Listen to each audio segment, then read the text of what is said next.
Hello and welcome to North Country Matters. This is the beginning of our fall season. It's our 15th year.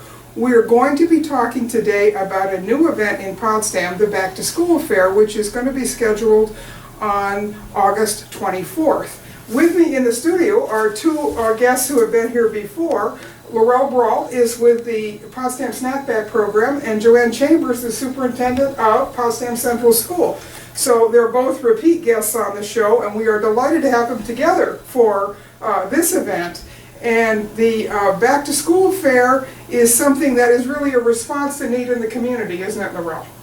That's correct, Donna. Last year, Messina had the first event of its kind where people came from all over the county, actually all over the counties, to attend the event, and they provided all sorts of services to the students and their families. So we wanted to do something locally to really let the people know that when assistance is needed, they can get it from their community members. It's basically neighbors helping neighbors. And so I had reached out to Joanne, and coincidentally, apparently the school, they had also been talking about doing something for the summer for back to school. So we just put our heads together and we started working on this. I think we started meeting back in April. Once a month we'd get together, and we each had our tasks outlined, and so I would do my share and then we'd get back together and we'd have a status update on everything. So that's been going on for several months, and now we're down to the final few weeks of planning for the event. Well, you know, I like to think that I know a lot about poverty in the North Country because I've studied it. We've done several shows about it here on North Country Matters. And yet a recent poll identified the village of Potsdam as one of the 50 poorest cities or villages in upstate New York, a median household income of $31,666. Potsdam was ranked 23rd on the list, and it came in as poorer than several other St. Lawrence County communities.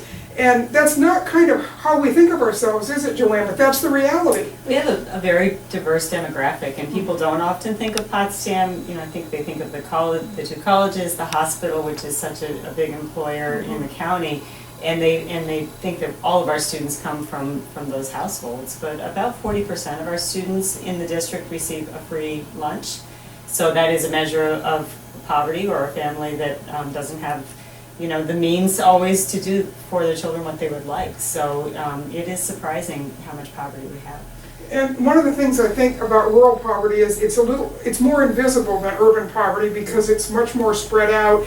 You don't have places where there are congregations of necessarily of poor people that are very visible. They can be spread amongst the whole population, are much more evenly distributed, aren't they? That's true. We have families that do live out in the country, but also there's quite a bit of subsidized housing in the village, and for a family that doesn't have a vehicle, that makes a really nice place to live. So I think that's part of why you see that demographic in our district. And we know that transportation barriers are huge in this county, that's for sure.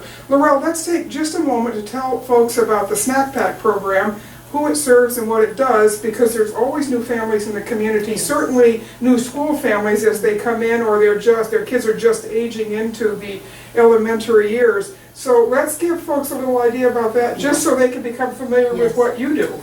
Yes, and actually, Donna, I have found that even after 3 years in operation, there are still people who don't know about the program. So thank you for the opportunity to just provide an overview.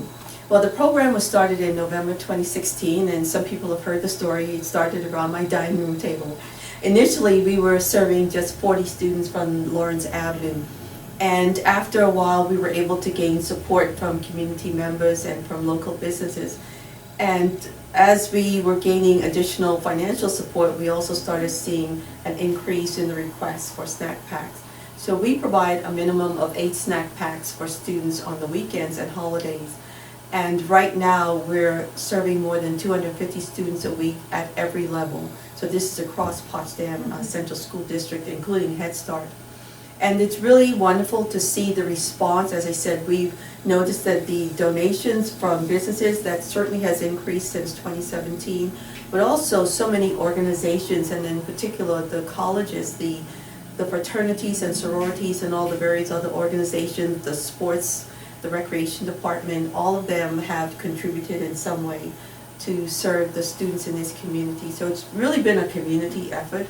I say that it's wonderful to see how young people care about other young people. And we've had students from the middle school who have come to help prepare the snack packs.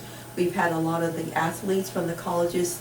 We've had the hockey team do a drive, lacrosse team, volleyball team, rugby team, you name it, you know, the softball team. So we've had a lot of involvement from people who are involved in youth sports. So it's really been wonderful, as I said, to see the community coming together, recognizing that there's a need, and then everyone just rolling up their sleeves to do whatever they can to help out. Right. And Joanne, as the superintendent, and you were a building principal before that and a teacher, so you've kind of run the gamut of being involved in the school district. Talk a little bit about how, in your years in Potsdam, how you've seen the need change and what a program like the Snack Pack really does to supplement what the school is already doing.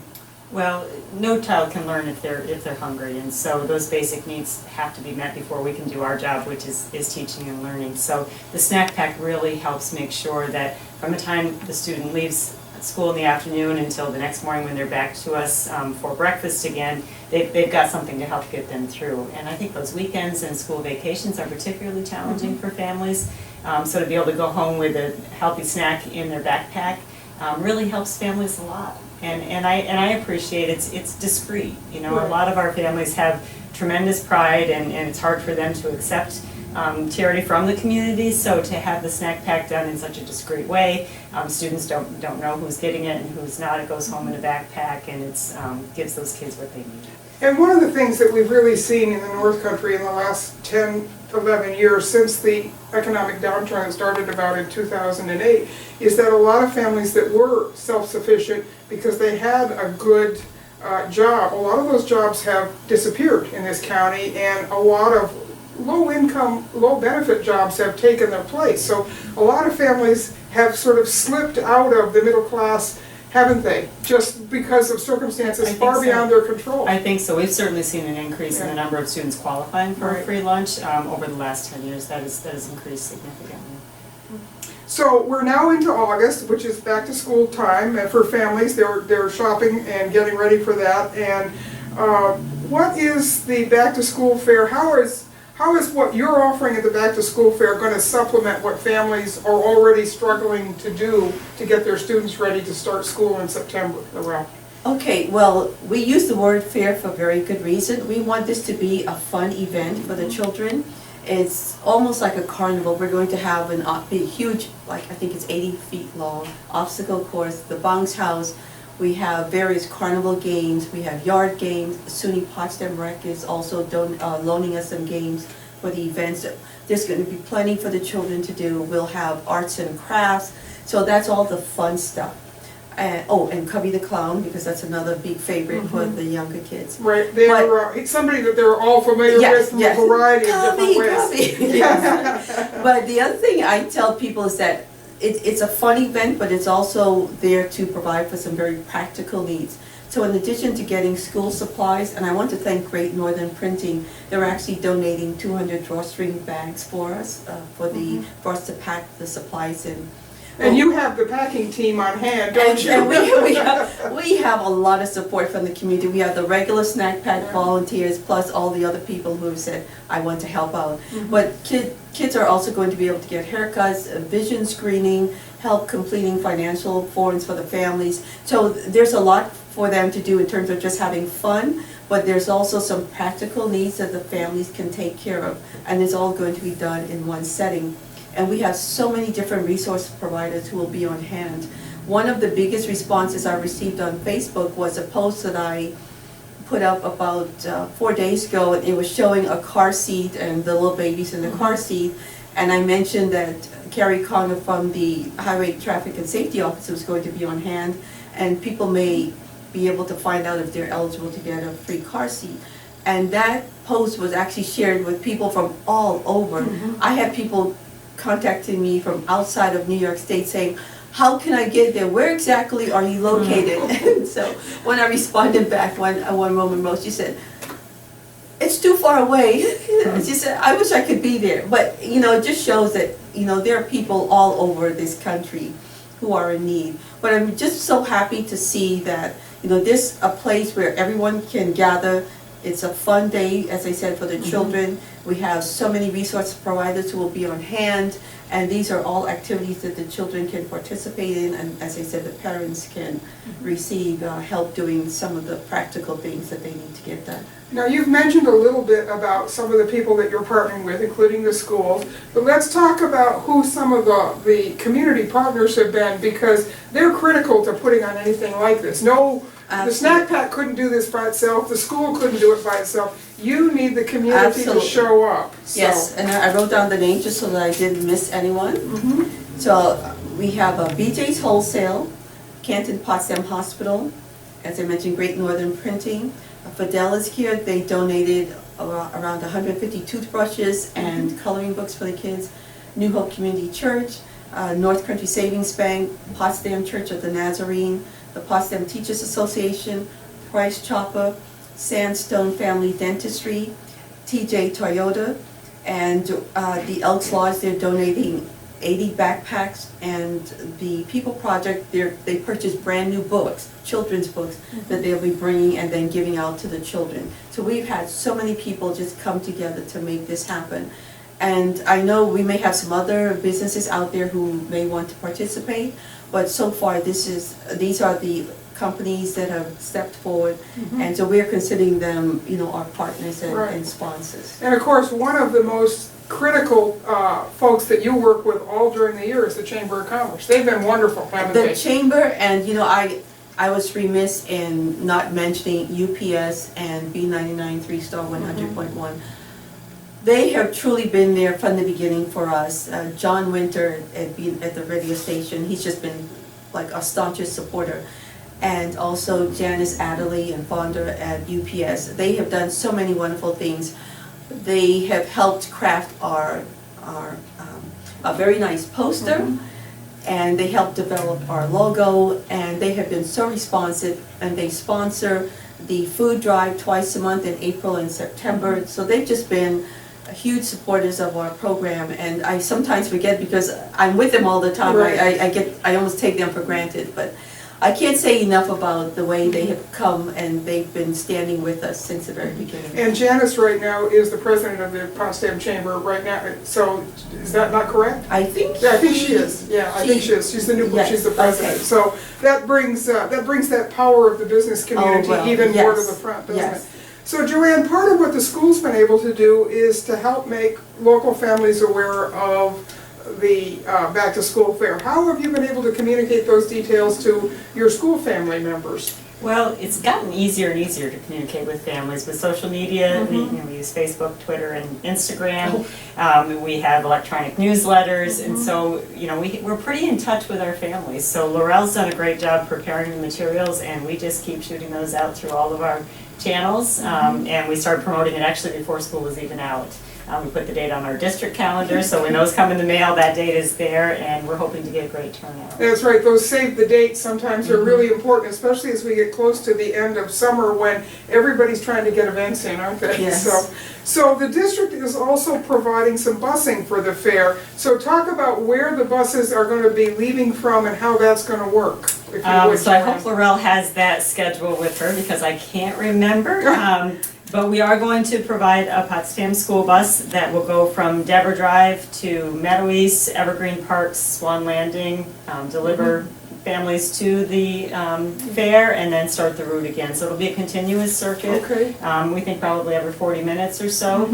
So if someone wants to come and they're not there right at the beginning, they can just wait a little bit and the bus will be there, and then the bus will bring people home when they're ready to leave the fair. That's great. So let's tell people, what we have neglected to do at this point is tell people where the fair is, haven't we? Because we all know where it is, but we need to actually talk about that. So talk about the logistics of the fair, if you would, please. So the event is actually going to be held on the grounds of New Hope Community Church. It's located at 33 Grant Street in Potsdam, and it's set back from the road, and there's just a lot of green space, just lots of green space. So we have space for all of the, as I said, the games and everything. Of course, we'll have food as well, and there'll be a huge food tent and entertainment. But we felt that this would be a good starting point, and it's possible that we'll move the venue because we want to make this an annual event. not just a one-time thing. But for now, that's where it's held, and as I said, we're just excited because, first of all, the church allowed us to use the property, and they've been very helpful in terms of making sure we have enough power supply and everything for all the things that need to be connected. Oh, sure. And so what are the hours of the fair? When can people start arriving, and how long will it go? 11 a.m. to 3 p.m. and we'll have a hairstylist there at 11. So I don't know if people want to come just for the haircuts or just for the food or just for the bounce house, but we're just telling people you can do some of everything. And if the lines start to grow long as you're waiting for a haircut, just, go and play one of the games, because there are so many games. There will be prizes. We have bike helmets that will be given away along with some other prizes. So there's just a lot to do on that day. Okay, good. In preparing for the fair, you always have to sort of estimate what you think your numbers are going to be. If you had do you have any guesses about that? Or, I suppose a lot's going to depend on the weather too, isn't it? Yes, so please pray for good weather. But so Messina last year, there were over 1,100 people that were recorded. But as I said, they came from all over Ogdensburg, Messina, everywhere. Now that so many other school districts are hosting fairs, our hope is that people will go to the fair that is held in their area. Right. Of course, we know that not everyone has an event, so we will not be turning anyone away if they show up. So no child, no family will be turned away. But as far as estimating the numbers, I was going with 200, but I was told that maybe I'm underestimating the count. So honestly, I have no idea how many people will show up. Well, I just want to let folks know that although the Potsdam Fair is on August 24th, on August 20th there'll be one in Ogdensburg. August 21st is one in Malone High School, the 23rd at Madrid-Waddington, the 26th at Messina, the 28th at Saranac Lake Central Schools, and on the 29th in Edwards Knox. So that's a good number of fairs when we started with one last year, isn't it? So, so Joanne, talk a little bit about that. You meet every month with the other superintendents from the St. Lawrence Lewis area over at the BOCES. What do the superintendents talk about when they talk about this time of year and trying to figure out what the needs are in their community and how to meet them? Are fairs like this becoming a good tool that schools are using? I think so. What the superintendents talk a lot about is the idea of a community school, and it looks a little different in each school district, but the idea is that we can no longer really draw lines between the community and the school, that they have to be sort of one and the same. And the Back to School Fair is a great example of what the community will do. What I love about the snack pack program is it can be a very specific.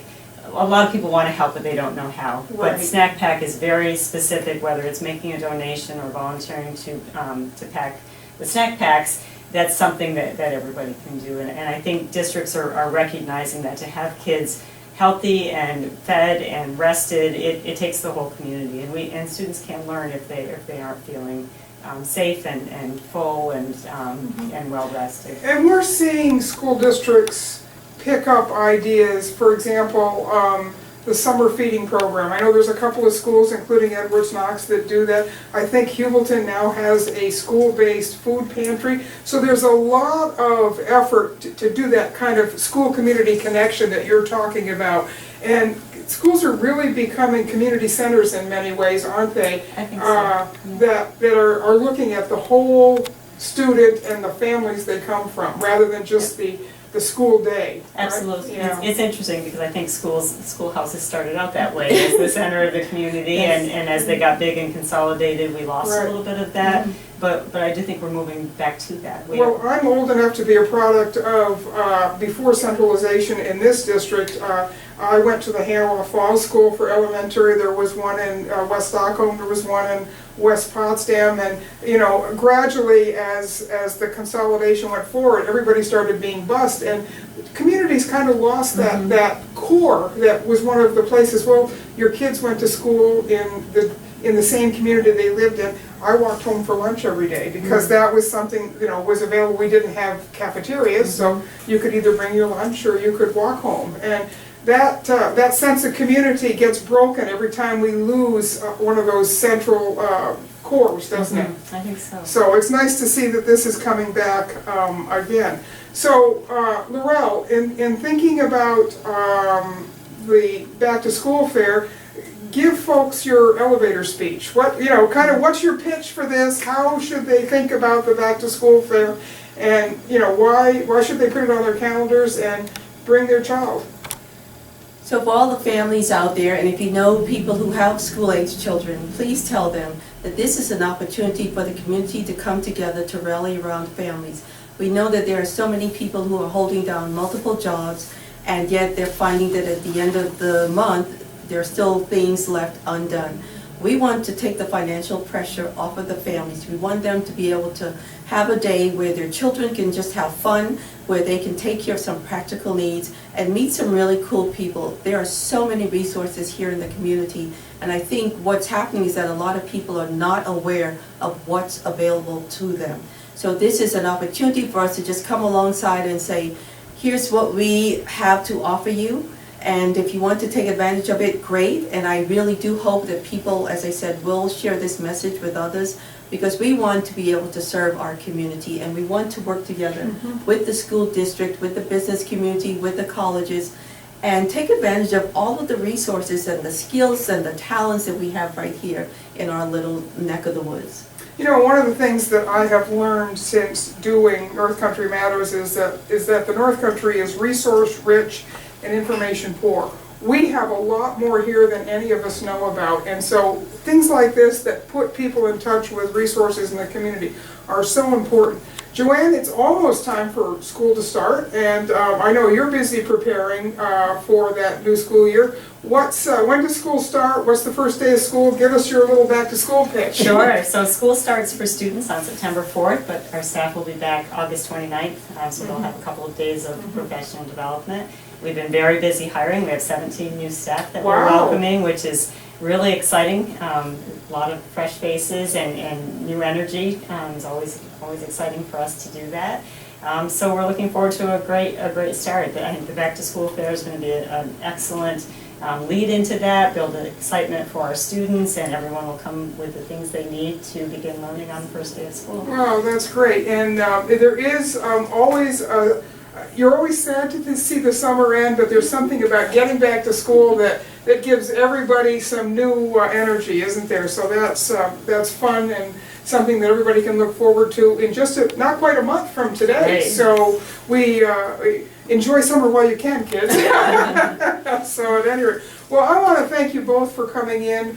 This is early for us. We don't normally start our season in August, but as soon as I heard about the fair, I knew I wanted to do a show about it because it is such an important community event, and the fact that the two of you have been working so collaboratively for so long on this, I think ensures it's going to be a great one. So thank you both for caring and for putting together this event, and it will be a nice kickoff to our school year here in Potsdam. Yes, So, collaboration. that's right, collaborations. So our show is over for today. We do have a bunch of shows planned for this fall, so look forward to that as we get involved in the fall season.